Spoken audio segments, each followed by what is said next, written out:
Hello everyone, our topic for today is about character of a new life. There's a beautiful concept when we talk about the character of a new life, especially in a spiritual content.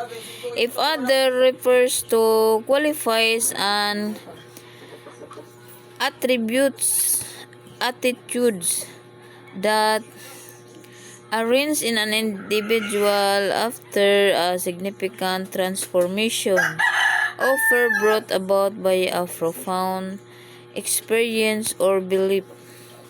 So, brothers and sisters, in the case of Paul, as you mentioned earlier, his encounter with God radically altered his life.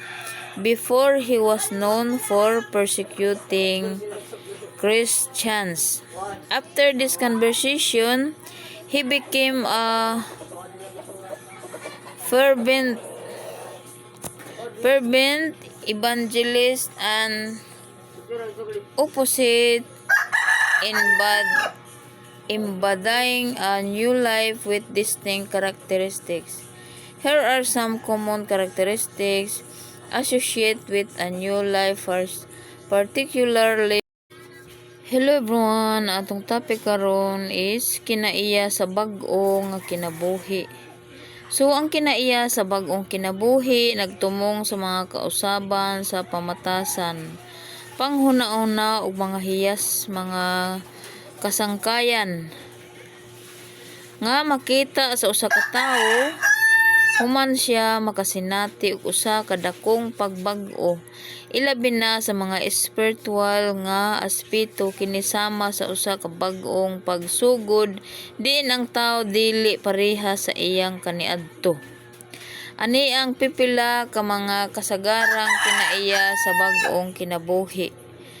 Gugma, kini ang pinakaunang kinaiya sa usa ka tawo nga nakasinati og bag-ong kinabuhi.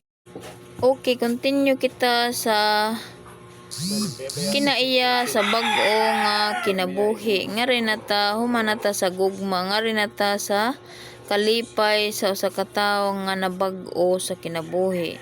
Kalipay, bisan pa sa mga kalisdanan sa kinabuhi, adunay kalipay nga gikan sa sulod, usa ka kalipay nga dili magdepende sa kahimtang sa gawas. Kini usa ka kalinaw nga gibati sa kasing-kasing mga kahigala.